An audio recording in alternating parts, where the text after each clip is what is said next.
Always enjoy chatting with our next mate here, right, Mark Salmon. I'm excited to seeing you when I get out of the Keys. Other than that, I always love chatting with you, man. He's got his nose to the ground, man. He knows what's happening here. Now, I'm going to bring up this Measure T because there was another little adjustment, right, that happened with the buffer now. Did I read that right? Yeah, you did. Yeah. That was just one of many actually. The Oh, the really? 150-foot buffer looks like it's going away. There's still some gray area there. I don't know if they're going to have like issues with the adjacent neighbor or not, or just take it out completely and have a cap at 1,200 total units, which makes a lot more sense and doesn't pit neighbor against neighbor. But yeah, there's a few things that are still fluid and should be decided on October 21st at the first reading of the ordinance. All right, man. I'm pretty sure you'll be there. Let's talk Oh about the yeah. real estate market a little bit. What's happening? I mean, do we have high inventory, low inventory? I mean, with this year, I mean, things go up and down, and everything's changing with one one statement, and then the whole, Yeah. whole real estate thing changes across the planet.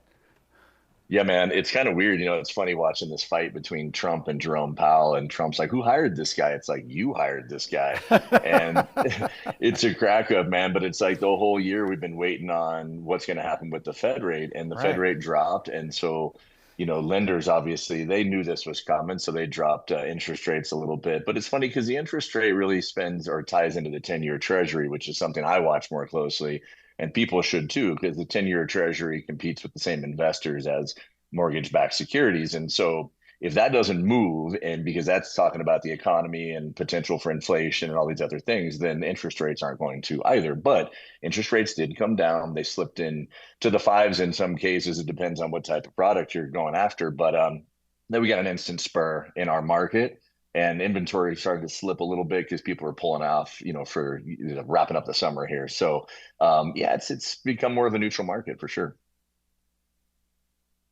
Do these conversations become like political footballs, and then people, do I get, do I buy, do I sell? And I like, you really said something like that's not really the number to keep your eye on. Yeah. Yeah, it's funny, man. I think people they get confused by it, misinformation, like, oh, Fed rates dropping, so automatically interest rates are going to slip. That's just not the case. People need to look a little bigger, talk to guys like me, talk to a good professional lender about what's happening. And yeah, it's too bad. Like our administration involved in the Fed is pretty historical move that usually doesn't happen. And so that adds a little layer of complexity. But Trump surprises us every morning, frankly. And so I think that adds to the volatility of what should I do with my money? What's going on? Stock market's good right now. It's just is now the time to buy a second home in Tahoe. For a lot of people, it's like, yeah, we're comfortable with our funds and so forth. And this is a lifestyle investment they've been looking to do for a long time. So plenty of people are still pulling the trigger. And having that conversation early now, I mean, rather than just kind of follow the markets, and I encourage this for a lot of people, whether you're on the fence buying, but have a relationship with Mark and talk about these things in advance so you're not under the gun of like, oh my God, I need to buy, I need to sell right now because, Trump said this or whoever said this.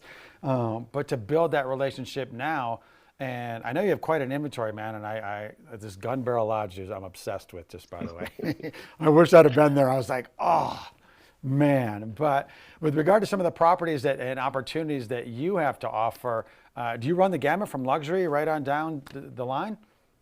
Yeah, I'm licensed in both states and handle all four shores of Lake Tahoe and Truckee. It's hard to be a specialist in every single market and every single aspect of real estate, but yeah, multifamily, land acquisitions, commercial real estate, luxury, single family, whatever. And for a lot of people, it's like, yeah, a quarter point, a half a point here or there makes a big difference. But people have to recognize the lifestyle investment of Lake Tahoe. And if it's pure numbers, then it might not be the best fit for them. If you want pure investment, it's like there's other opportunities around the country, but you got to want to live Tahoe. And like, this with Taloha, man. I mean, Yeah, this man. is this is why we're up here. It's not just dollars and cents. It's, to sharpen the action, enjoy Tahoe for all it is.